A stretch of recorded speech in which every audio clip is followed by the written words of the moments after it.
Welcome back to Incremental, the continuous improvement podcast. I'm Devin Bedoni. And I'm Uriel Eisen. Today we're going to try out a little different format. The impetus being I'm going to be gone next week.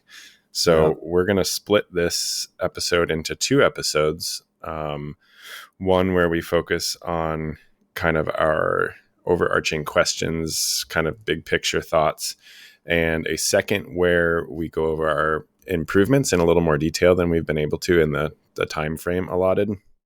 And we're doing this because we're thinking about maybe moving to this being our standard format where we release 2 shorter episodes per week. So we'd be interested in feedback on how this lands for people. Yeah, and the reason to do that is it's just been a real thrash to try to get it into the hour, and we have yet to release any episode that is actually an hour. They all go a little over, and the weekly, the goal would be to give a little more time to the weekly improvements, as you said, so that we can talk more about kind of what we noticed that led us to thinking about that system and how we improved it, and a little more of the process there. And then maybe we just release 2 per week is kind of the thought, but I think so. Yeah. And the focus today, it's a little scattershot, to be honest, but in an attempt to narrow it down, we're going to be focusing on learning cheaply and thinking about labor differently in the shop. Yeah. And you had a very cool quote. Oh, yeah. So quote for the week. Prediction is very difficult, especially if it's about the future, from Niels Bohr. So he definitely meant it in a different context, I would say. But I think it's very much, Toyota's all about not knowing the future. And that's a big part of why you don't overproduce and you don't produce stock. Yeah. Because you just don't know exactly what's going to sell in what order when. But just generally, yeah. Mm-hmm. And also it's funny. So, so I thought maybe we could just jump in a little bit, just because what I've been thinking about this. We had that conversation a little bit earlier this week on the phone about just sort of the balance of spindle utilization, operator utilization, overall throughput in a shop, assuming, like most of us, that there's limited capital, limited labor, right. And just kind of how do we think about that? Any additional thoughts since our discussion this last weekend? Well, so do you want to remind me exactly what we... I think basically I was just kind of laying out this situation in our shop where machines are definitely below capacity. Mm-hmm. People are at capacity. Right. And how do we approach that? I think I've been focusing on sort of an overall flow in the shop, which I think is good, of just trying to move all jobs through kind of at a consistent pace. But it's hard not to look at a single station.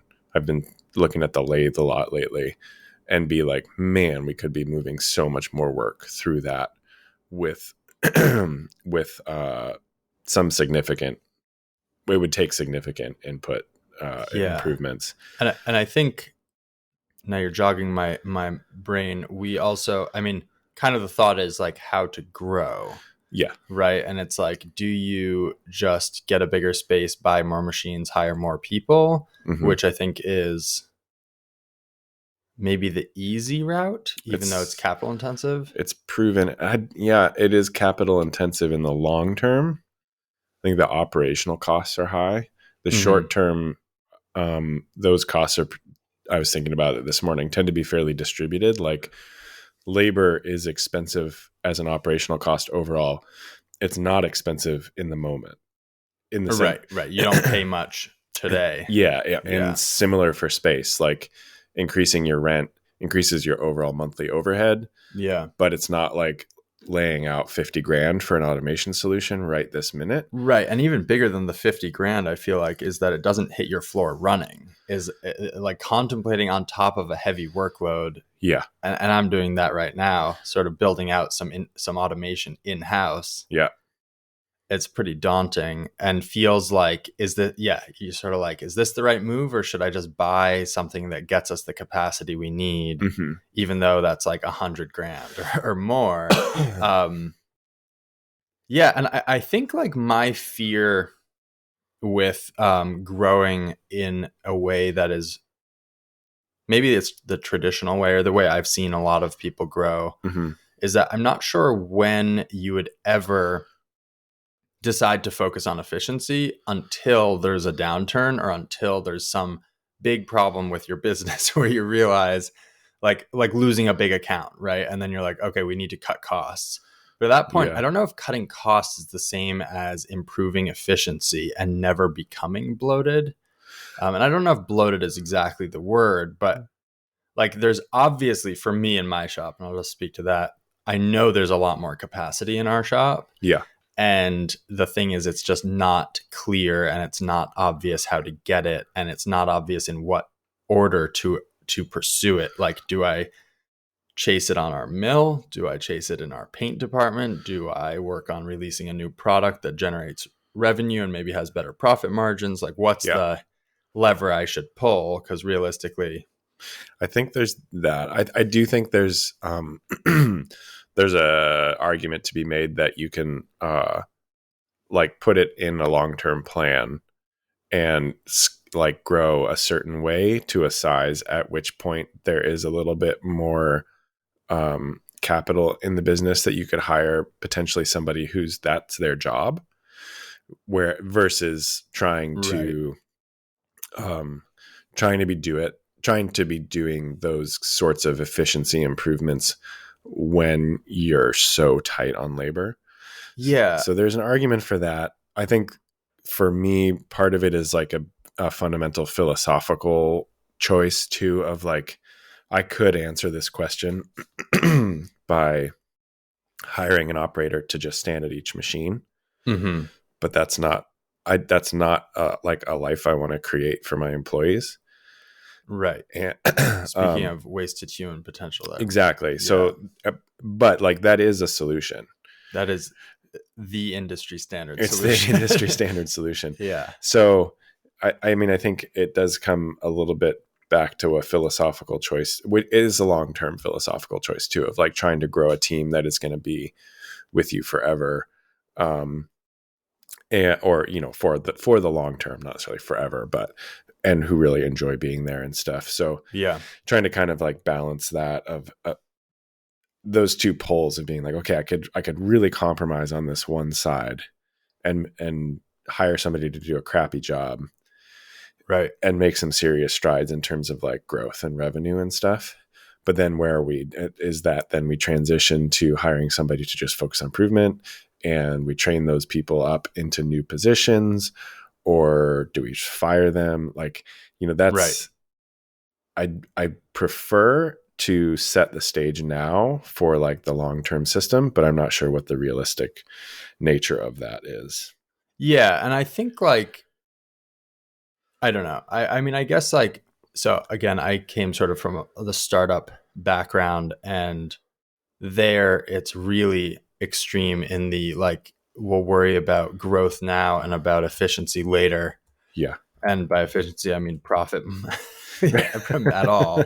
So, I mean, the nice thing here is you are sort of in between, and realistically, we're not saying it like, realistically, neither of us is going to take an all or nothing approach, right? It's not going to be like either we grow with just buying more machines and operators and grow the business that way, or we become efficient. Yeah. Because you can continuously become more efficient, but realistically, we're going to get to a point where, you know, where we're like, okay, yeah, we're pretty efficient. There's definitely, and we're going to grow. So I don't know. I mean, maybe it has to do with like the opportunities that are coming across the table too. I would think like if someone came to me with a deal that I really wanted to pursue, and I need more capacity, and they need a delivery date, and you know, I know that can bankroll us.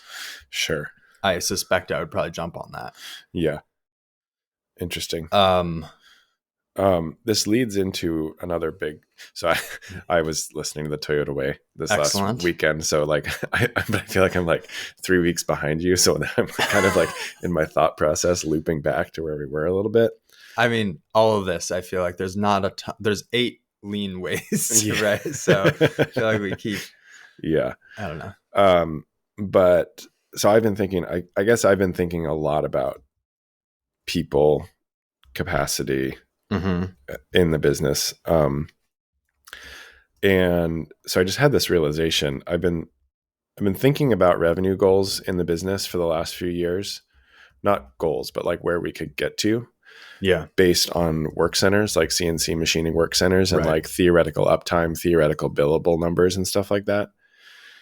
And I realized that I should stop be thinking about that as like um, sort of like a goal to reach by filling in stuff underneath, and think about it instead as sort of like the governor. Like that's as high as we could get with this. And I think what I need to, the realization I had is that like it really comes back to people Mm-hmm. and how you empower the people in the business. And so I think what I need to be in terms of my revenue planning and goals, I need to be thinking about people and how much how much money those people can create in the business, and then use like multipliers based on how we empower them Okay. with different things. So like a person with a manual mill is like a 1-to-1. A person with a CNC mill or 3 CNC mills with the right mix is like a 3-to-1 maybe. Uh-huh. And then maybe a person with 3 CNC mills and automation is like a 6-to-1 or something like that. And What does that help? Like, I'm struggling to figure out how that would help me make choices or I think it's something. just kind of like flipping the script instead of being like,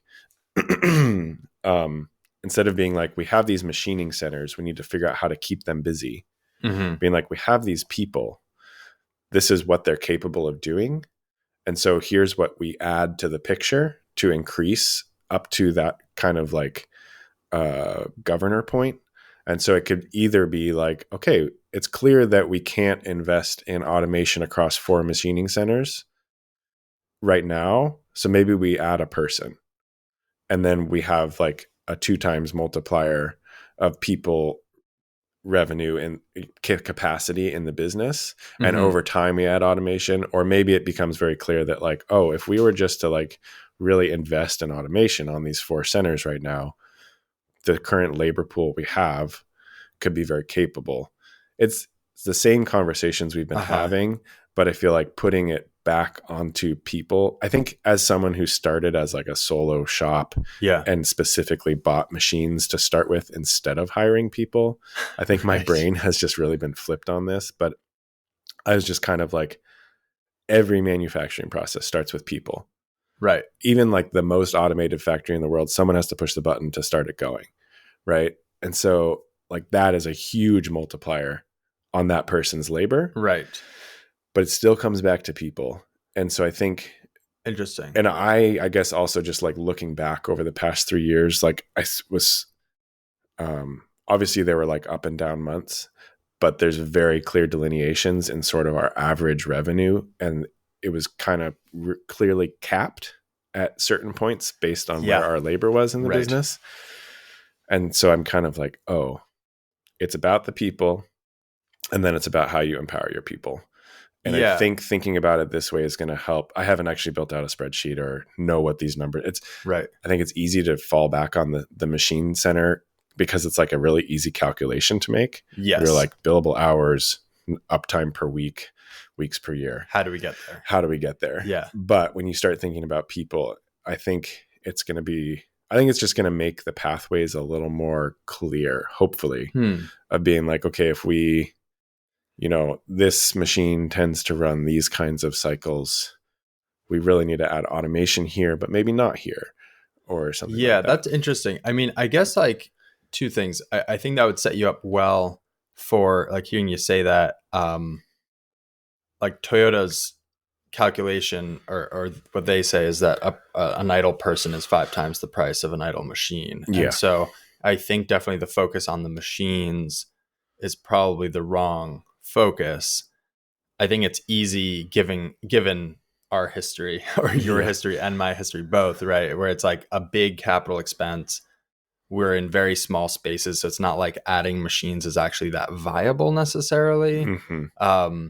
The other thing is, I think just, I mean, like looking at the business through different lenses, I think is always interesting. I hearing you say that, I definitely agree.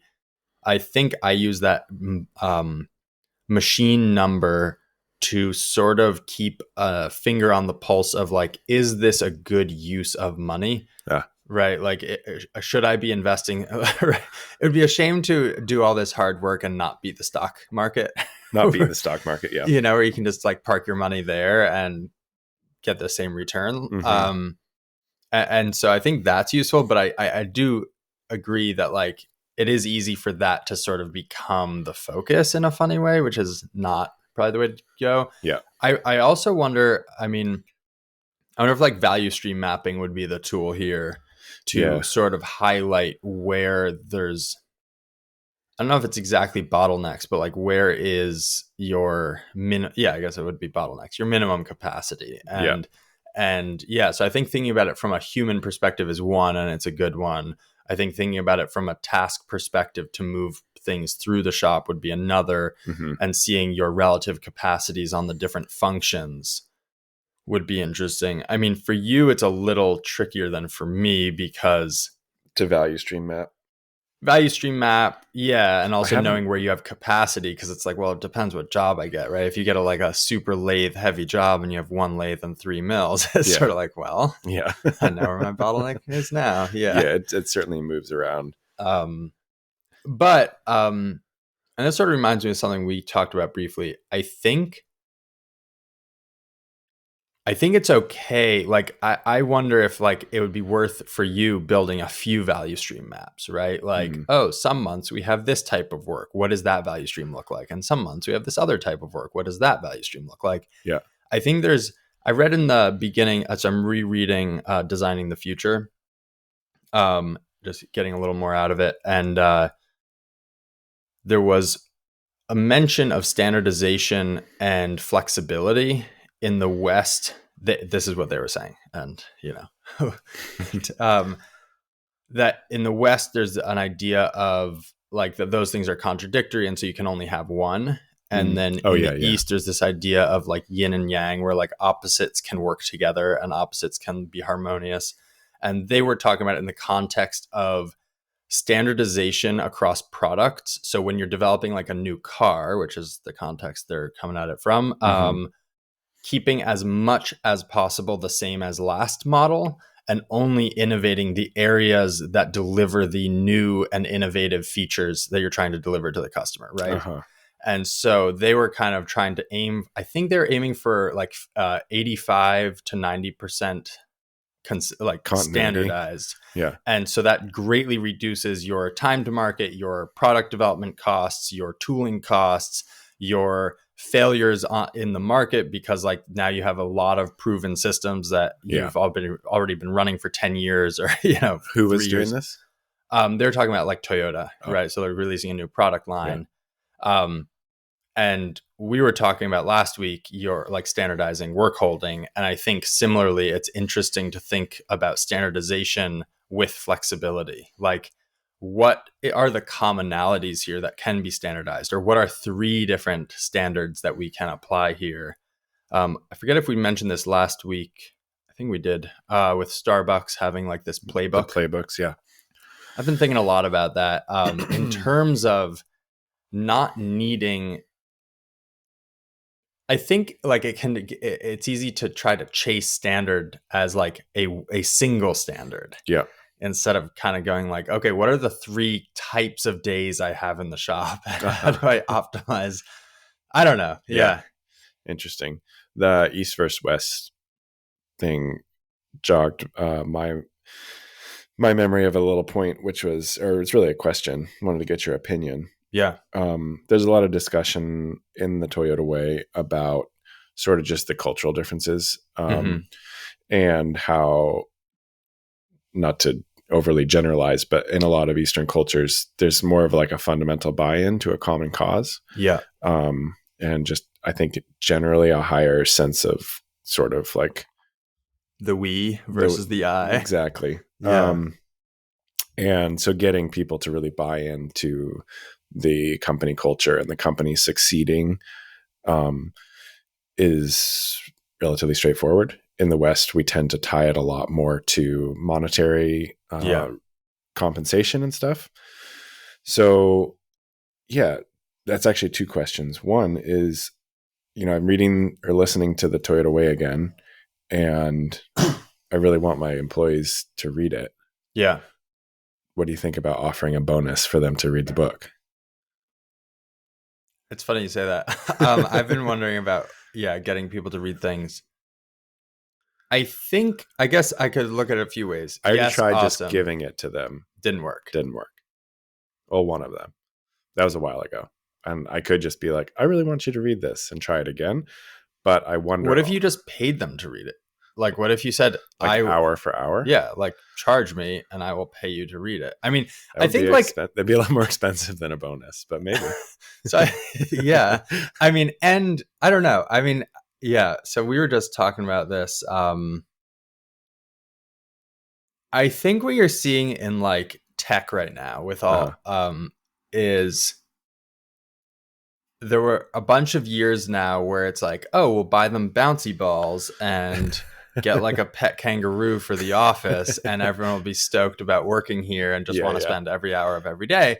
And at this point, people are kind of like, what would also be nice actually is why don't you just pay me for the hours I'm here and I'll work 40 hours a week like a normal person, and then I'll go home like a normal person and have a life. And like they're kind of like, oh, but that doesn't really want you to work more than that. Yeah. And like there's sort of this like call on the worker to like be a team player, and like we're going through a hard time as a company, we really need you to like put in that extra work. But then when there's a huge upside to that company like doing great, I feel like it doesn't get shared with the workers. And like, well, that actually leads into my next part of this too. Yeah. And so I think like there's no replacement for just straight up like, I mean, in the Toyota Way, in Toyota Production System, like there's a lot of talk about the differences in the relationship with labor. Yeah. And that a lot of the success is shared more. Yeah. And that there is a serious commitment to not firing people when there's a downturn. And like, and that is not just something they talk about, right? Yeah. They can point to many examples where it was very hard and they asked all the executives to take substantial pay cuts, right? Like, there's sort of like no bravery without fear, right? Like there's no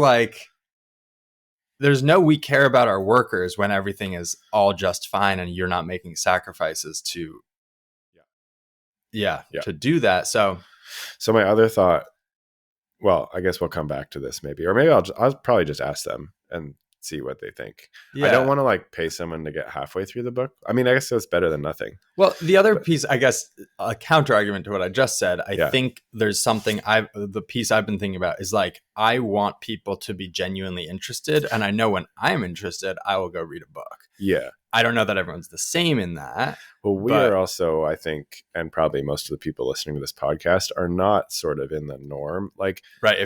There's a lot of people who are really into manufacturing who've tried to read that book and not gotten through it. So I don't think it's like, it's not the most, I think there's like a lot of really important information in there. And I want that I'm not going to be able to like get across to them effectively. And I also don't want to be like really top down, like, right. So I think there probably needs to be more than like, you should just be interested in this and have them read the book. Yeah. But I think I'll just ask them how they would like to be compensated for reading the book. And I thought maybe part of it could also be like, not a report, but like come back with like some thoughts about how we could apply some of these things in the business. What do you think? Like, I've been doing more focus on, now that we're growing the team, more focus on teaching, because it occurs to me that having an hour of improvement time, or I guess what I'm seeing is having an hour of improvement time is actually a pretty big waste of time if the people doing the improvements have no tools for evaluating the system, coming up with good improvements. There's a lot of talk in the Toyota Way about coaching. Yeah. And so I've been definitely putting a little bit more emphasis on that. And like, it's sort of unfair to people to be like, okay, go solve this problem. Yeah. It's like, I don't know how to solve problems really. Like, I don't know, like school doesn't really teach you that. I think in Yeah. an effective way. So, I mean, another option would be sort of like reading the Spark Notes. Like every day you come in and read for 15 minutes out loud, or play a piece of an audiobook or something. Hmm. Yeah, I don't know. It's interesting. I think having a conversation is I'm gonna always good. Yeah, I'm gonna just talk to him about it. So the Yeah. other thing I'd be curious to hear I've been thinking about where you is land. Yeah. is profit sharing. Mm-hmm. Yes. And I think it's in my head. I've kind of been like, it'll be one of those things we'll deal when we or figure out when when we kind of have capital. And I'm kind of like, it's never going to be easy, or it's never, as soon as there's like a bunch of money, you're going to be like, maybe I don't share it. Right. So I think setting it up now is going to be important. Is this something you've thought about? Very much so. And I think as one option for essentially actually putting your money where your mouth is, in terms of like building a team where everyone can pull in the same direction and everyone like is bought in to success. And so that could be profit sharing, that can be like non-voting stock. I had a discussion with a friend a few years back who was managing a business that was like a bit larger than where both of us are at right now, experiencing some growing pains, and like the employees were all asking for it to become a cooperative. Okay. And then I think he did a poll, and it was basically like, when it was kind of like parsed out, like the employees, understandably, they don't want the responsibility or the risk, but they want some compensation for when things go really well and they do a good job, understandably. Right. And I think as an employee, that's totally fair. And so I think profit sharing is a good way to go about that. I had this idea over the weekend that maybe the way we handle it is just on a quarter by quarter basis. Like, I don't want to put us into a place where if there's no growth, people don't get any compensation, because I do imagine getting the business to a point where it's sort of stable and even. Right. Where you're like, I don't actually want to grow anymore necessarily. Yeah, no, it's like a good size. Let's just like roll with this and do a really good job. So I was kind of had this idea that maybe on a quarter by quarter basis, we do a thing where like if profits are even with the last quarter or better than, we do a percentage back to the employees. And I don't know what that a percentage of profits, probably not of revenue, and I don't know what that number looks like yet. It'd probably be in the like 1% to 2% number or something. Yeah. And then, I mean, bonuses are sort of that, right? Yeah. But they're like, there's no structure. It's just kind of like, I mean, some companies I'm sure have bonus structures. Yeah. So far, the bonuses I've given in the business have been relatively random. I mean, I guess it's just like, it's just coming from on high. There's nothing where the employee can be like, this is in writing. Like I can expect it, and I know what it will be. Yeah. Which I think is helpful for people. How do you think, I mean, I'm sure there's people who are more qualified because they've tried it, right? They've done it. Or read something instead of just thinking about it over the weekend. Yeah. I wonder like how incentivizing profits would affect decision making as it relates to growth, right? Like you can sacrifice. Often growth comes at the expense of profits. Yeah. So I wonder if people would be like, well, I have a big quarter, or maybe I have financial pressures. A balance of revenue versus and profit. Like it's like some sort of an index, not like just strictly profit. Yeah. I mean, I think like one other way of rewarding someone, this has issues, but one way of rewarding someone is basically, if we are successful, your role is going, like, we're going to hire people under you, right? Like this is going to grow. Your position is going to become a better paying position. Like, sure. Right. And I guess like, I wonder how you focus on, like maintain a long-term view of the business. Yeah. And I think that's true for us individually as well, right? Yeah. It's sort of like, I also don't want to like set the I don't want to get into the like promotion to the point of failure model. totally. So I think it shouldn't always necessarily be like people coming in under you or And you that moving is to a higher position. I think it can just be like better compensation. the tendency to promote people in a company to incompetence, right? Yeah, like until they're in a role where they're not that good, so they Yeah. don't shine, so they don't get promoted again. Yeah, And exactly. actually, they should get demoted to the position where they last like absolutely crushed it at. Yeah, exactly. So I think like that's a good point.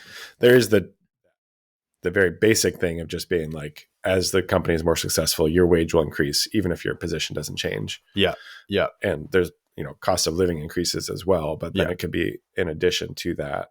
Yeah, and there are some interesting tracks that different companies have done. Like I know Boeing very successfully made sort of an intentional track so that you can have a full career as a engineer of ball bearings. Like that is all you'll ever do. You don't need to start moving into a managerial role. Like I think they have it split into like managerial and technical or something. They do. Yeah, my father-in-law was a engineer at Boeing. Oh, gotcha. But they were pressuring him to become a manager, and that's very funny. His entire career, he was like, "Nope, not going to do it." Interesting. Yeah. Yeah. Yeah, interesting. I it's making me think that I should read more about like different ways of compensating, because I think there is a very nice communal aspect of legitimately sharing profits. Like I know I've been in businesses that are sort of employee owned and stuff, and there's a different sense of like I'm not doing this because it's my job. I'm doing this because and caring about the thing that's outside of your lane theoretically. And there is also the option of being like actually employee owned, which I think there's a certain scale at which it becomes ungainly. But I think at kind of the scale I'm shooting for, that is a possibility. Interesting. Whether the employees are actually interested in that, who knows? Like, right. I think some maybe are, some maybe and how aren't. Liquid is that ownership, and how and I'm sure there's good structures. There are structures. I've done a little bit of reading about it. My mom was part of several co-op businesses when she was younger and was like super into it. So she's actually kind of a wealth of understanding of knowledge but it's also like not based on our current economic times, was mostly in restaurants, is like a little bit different. But anyway, something that's on my mind. Yeah. And I think as it relates to lean and what we're doing is just like, I guess like, what do you do with more efficiency? And and I think a huge focus of lean and a big foundation is investing in people. Yeah. And is about getting they talk about like taking care of your employees as a absolute essential first step to doing any of this, right? Well, that one little I'm not going to be able to quote it perfectly, but in the Toyota way, being like thinking about a business as a living entity or a living system, and that like the fundamental core purpose of that is the survival of the entity.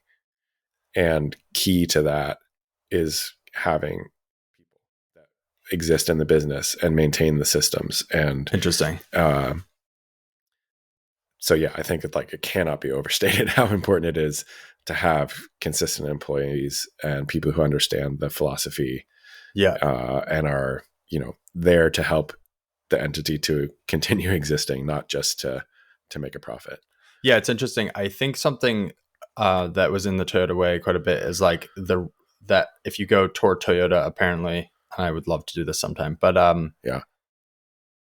a frequent talk, like a frequent sort of reminders of the history of the company and these like sort of stories of the company's history that builds this culture of like, what is Toyota? And someone asked me recently in an interview about like, what is your mission statement? And I was like, I have a sense of what it is, right? I have a sense of like the vibe or like what we're trying to do. Sure. But I think it's maybe time to like, and it's really like the core values thing is kind of, I don't know, a little overplayed maybe.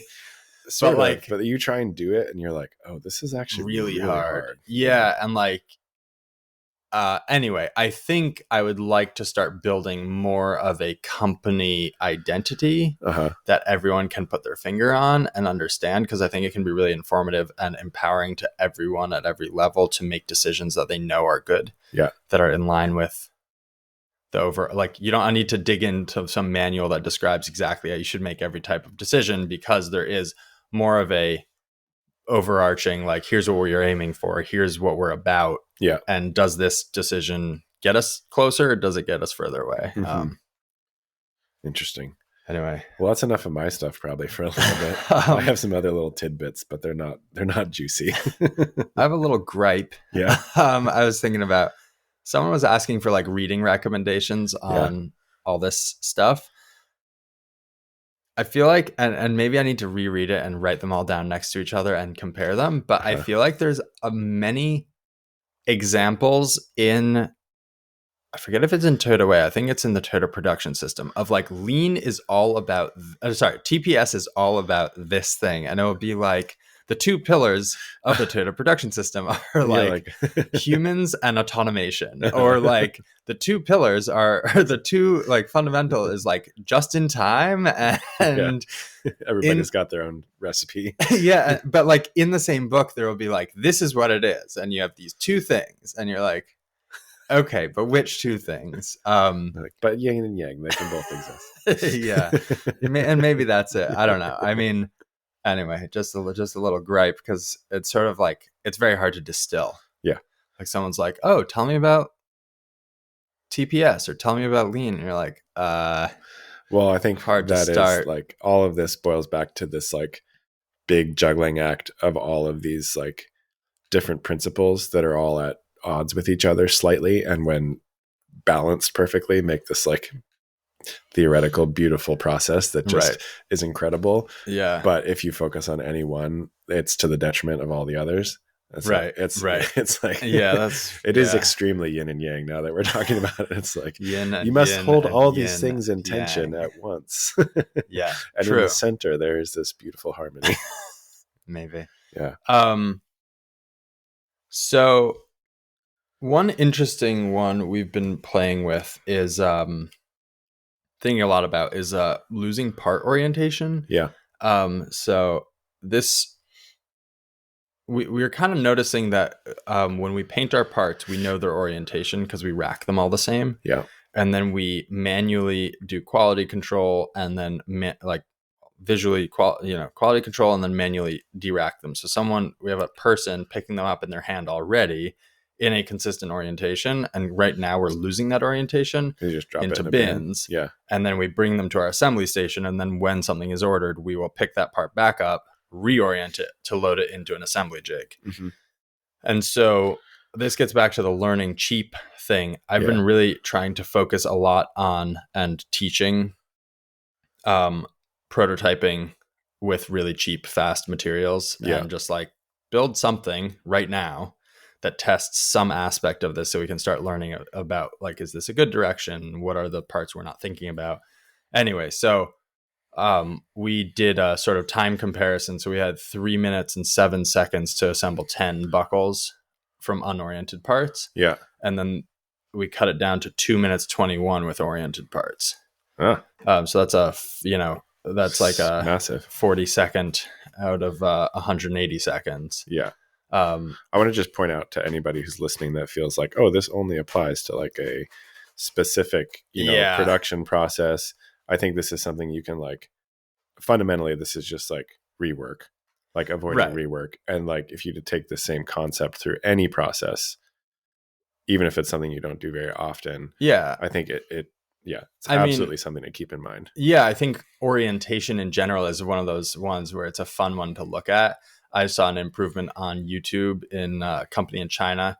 They had a supplier that shipped them parts with a label on, such that when they laid all their inventory on a shelf, I don't know why they had inventory, but that's a different question. No. Noobs. The label was sideways. So when you're checking to pull apart, you're turning your head sideways. And so then someone pointed that out. One of their employees was like, can we get this changed? And they called the company, and now it's all oriented the other way. But I think, like, orientation is it's funny how frequently you're reorienting parts without noticing, or losing orientation, reorienting. And in general, some interesting general information is like often the beginning of a process. And I think Josh from the Holstery mentioned this to me. The beginning of a process requires orientation and often or order, and the end of a process often does not. And so, like, apparently Toyota will often, in seeking automation, will automate the offloading part because it's way easier, because you just need to get it out of the machine. Your orientation doesn't matter, and loading the part is the hard part. So I thought that's an interesting sort of thing to think about. Like, cheap improvements might be unloading a process rather than loading a process, and letting it move and flow to the next step. Anyway, the part orientation thing was interesting. Just realizing, like, wait, we dropped these into a bin, so we're losing orientation, then we get it back out. So we did a quick prototype, just took a piece of cardboard, traced a bunch of parts onto it, cut them out, put them all into it, and then pulled them out. And so now we're going to do some more experiments to figure out. You have to balance that time with what it takes to place them into whatever that thing is versus just dropping them into a bin. But it probably won't be too much. Yeah. And honestly, even better than placing them into an intermediate rack would be loading them into whatever they need. Like, imagine if we had a bunch of half of a fixture. Yeah. Right. So you'd pull half of a fixture. Yeah. It just goes right into the assembly fixture, basically. Yeah. Which would be pretty sweet, but not realistic at this stage. You're effectively palletizing your assembly. Oh, true. Yeah. And the other reason to try to start thinking about orientation is, if we did want to automate any of this, it's way easier to know a fixed position and a known orientation than picking from a random bin of parts. Like, that's actually a sort of a famously difficult problem. We just in our shop, we just try and have in the CNC mills, we have a standard part flip. Oh, smart. So that it's not a question. Right. Obviously there's occasional times where I have to be like, nope, it's not that. But interesting. In all other cases, unless noted, we put it in this way, and it's just a left-right flip, no front to back. Like, very cool. Don't change it. Yeah. So the other benefits that I think, unintentional benefits, and we're going to do more prototyping, but I think one reason, one thing this will do for us is make the front edge of each part, as it shows on the shelf, narrower, because you'll only be looking at one part, essentially. Oh, yeah. Which means that picking from a wide variety of parts, suddenly you have to reach a lot less far to pick from the same number of parts. Oh. Which is kind of cool. So like, the shelf will be deeper, but a lot narrower. The other thing that it's going to help with is if there's standard, say a rack of 8, which is a little arbitrary, but that's probably what it'll end up being. It'll have a Kanban card stuck in the front of it for each rack of 8. So that will be our trigger. I had a thought. And then, cool, I love to hear it. And then it will eliminate counting. So whenever anyone orders like 10 buckles, I normally count out 10 bodies as my measure of how many to do. But now it'll be much easier to just pull a rack and then do 2 additional ones. Right. Like, so I think it'll reduce counting. I think there's going to be a lot of, and it will also increase the visibility of errors in the paint department, because the rack will be incomplete. So it'll be like, oh yeah. What about if you have more paint racks and you just never unrack them until you assemble them, and you just like hang the paint racks? Interesting. Because they're like much less processing. Do we do QC before passing them and pull the bad ones, or do we QC to order as well? I don't know your process quite well enough, but it seems like they're all already oriented and racked and held on something. And then like, maybe they would just even just like they could slide on like the, like, well, especially because we're things in the middle of redesigning our racks. So I'm going to have to give a good hard think to whether we could. It's one less thing you have to make. It's like, right, you already make those, just make more of them. Yeah, that's a very cool idea. On the QCing question, I think QCing to order would make sense, except for 2 very important things. One is it would give us a false number on inventory. Sure. And the second is that it would lengthen the feedback loop from QC to the process that generated the mistake. So like you QC now by pulling them from the paint rack and then visually inspecting? We QC them on the paint rack and then remove them. So it's not antithetical to the idea of keeping them on the rack, but I think we do want to QC directly after paint so that if the paint department is having an issue, that makes sense. It immediately gets that feedback. Yeah. And by immediately, I mean 2 hours later, which is a shame. That's pretty quick. Yeah. I mean, typically it actually works out to being the next morning because we paint and then it bakes and the day's over. Yeah, I gotcha. Anyway, but in the production process cycle, it's no more paint has happened. Yeah, before it gets that feedback, and that is actually really useful feedback because sometimes, anyway, totally interesting. I have another one. Keep an eye on the time. Yeah. This is something. Well, it's sort of two in one. But the other day, in the paint department, I went to paint. Sam racked the parts. And there was a little piece of glove that got, you have to use gloves. And so there's a little piece of glove that was stuck on the rack. Yeah. So I removed it. And then I was thinking like, that is not the move because there's no feedback now. Yeah. And so there needs to be, so I think what we're going to do. Like you should have just made bad parts or you should have told him. He needs to find out that happened. And then we need to. One way or another. Yeah. And I think there's this interesting thing that like a dynamic where a worker is seen to be sort of a good worker. And this includes me. If you fix problems. Mm-hmm. And I don't know if that's a cultural thing, but it's actually really detrimental to fix problems in a funny way because. Well, you should fix them, but you should also document them and communicate the fix, right? Yeah, but like fix could have two meanings. And I think we lean toward the Band-Aid meaning of like, oh yeah, I saw this had spilled, so I wiped it up.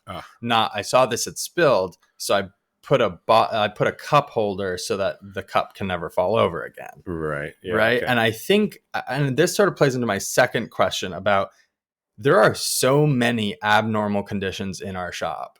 Every day, like a thing will fall, a basket of parts is slightly out of place, was put down backwards, has 38 parts instead of 32 parts.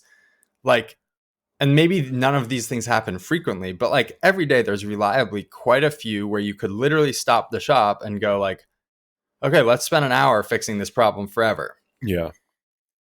In Toyota, reading these books, they would have it. What I take away from it is every time that happens, you stop the shop and everyone gathers around and you fix the problem. It feels... I don't know if it's quite to that extent. Yeah. So I think like that's sort of if you just read the book and then hearing more people talk about it, it sounds like they have sort of thresholds for different things. It's like if you can't fix it in 15 minutes, then it's an and-on, like the line stops or... Yeah. I think there's like... First is like fix it yourself. Yeah. And then second is like ask your immediate supervisor for help. And then if that doesn't work, then it's like escalated. Yeah. So I think it's a mix. I think probably there needs to be some like comprehension of like, is this legitimately a one-time thing? Like a glove and a thing. Maybe that is a process issue. Maybe he slipped. Maybe we need smaller gloves. Yeah. But it might be, I think I think there is some aspect of being like, okay, this has happened 3 times in a row. Now it's escalated to a point where we do some root cause analysis versus being like, that was clearly I've never seen that before in like however many thousands of buckles you've made. Yeah. This was a one-time deal. I'm just going to pull the glove out. Right. I don't know. I do think there's some like balancing act there. That, yeah. Like, you don't need to like throw the book at every single issue. Like, stop. What is this? Everyone come here. No. Well, and that's a big point, right? In the whole and-on thing where like that concept is introduced to factory shop or factory managers and they're like, what? Anybody stops the line? And it's like, well, yes, anybody can stop the line, but you only stop the line in certain instances. These are kind of the thresholds. And we have a very organized response to when the line stops, if it does. So it's not just like now everyone comes and scratches their head. It's like... So anyway, I think what we're going to try, we've started putting together a template in Trello. We'll see if it works for morning meetings. And I think one part of that is going to be reviewing the improvements we've made The second piece of that I think we're going to add is I'm pretty sure you can add photos. So I want to have people start photographing abnormal conditions so we can talk about them the next morning. Yeah. And then if need be, kind of move them over to our improvements board as an issue that needs to be like, kind of dug into a bit. Yeah, it's just a really tough thing. Like, when do you stop production to make improvements?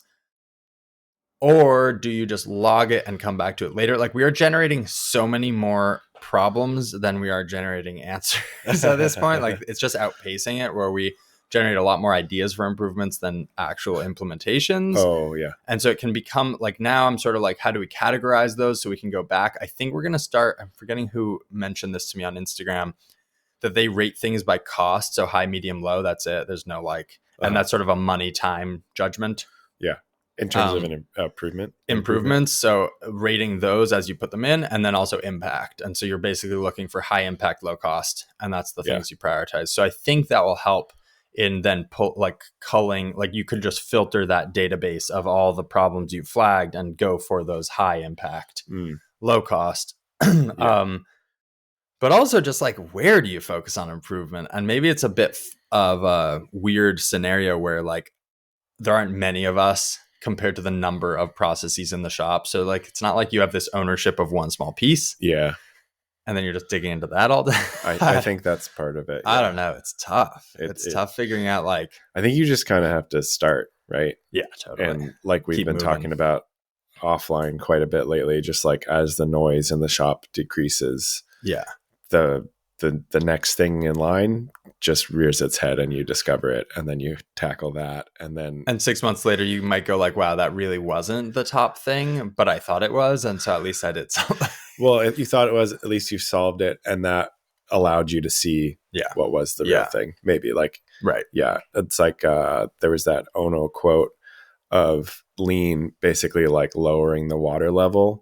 Yeah. So that you see all the rocks. Yeah. That you wouldn't have hit with all of your inventory, but now you can hit them. And then you remove those rocks and then you drain the water a little more. Yeah, exactly. And I think, all of that. I just you've had this safety stock thing in our notes for like 3 or 4 weeks and we haven't got to it. So I feel like we should talk about it before we wrap up. Sure.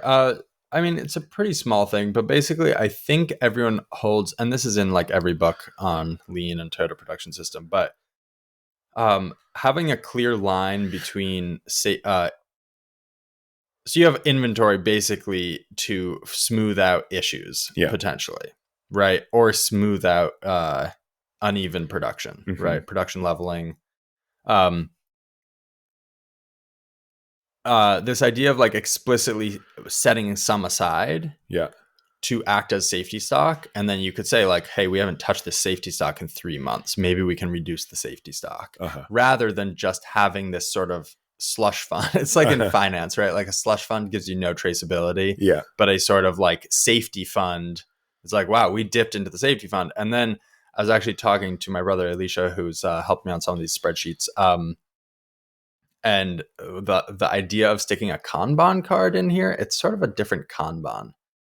But what would happen if you had a Kanban in front of your safety stock that you then filled out if you have to go into it, right? As a sort of like, what caused this happen? Yeah, what caused this? And so that would sort of get fed upstream for more production, but simultaneously would trigger something greater.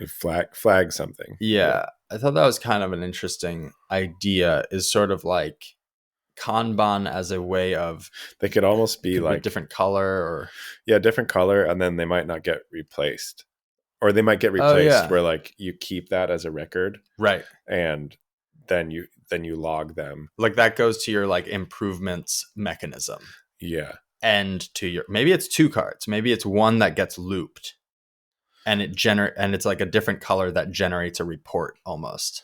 It could be either, or it could just be the actual card and you duplicate it when you replace the stock. Yeah. And the one with the error goes and gets logged into a system somewhere. Yeah. I love how we get to just talk about all these big ideas. I know. Yeah. Damn. Huge. So innovative. Where's that bin again? I'm supposed to put these in. Yeah. Interesting. I think that's a cool, yeah.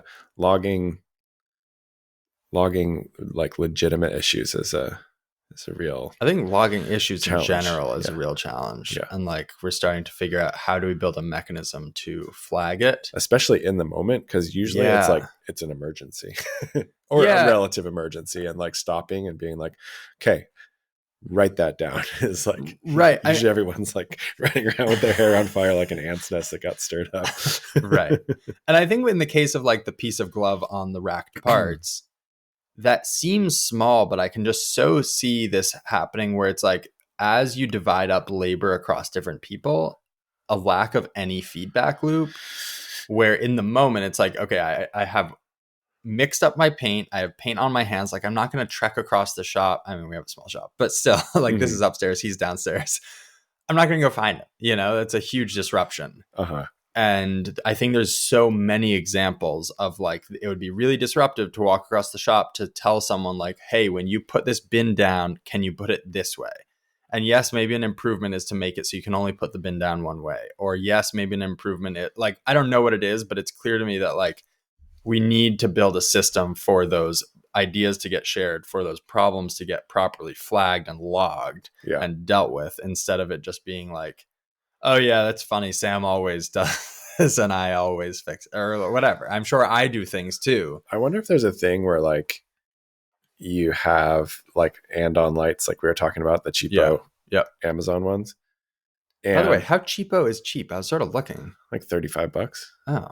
I was finding ones for like 150. I was like, this doesn't feel cheap. Maybe it was a different search term I used. Oh yeah.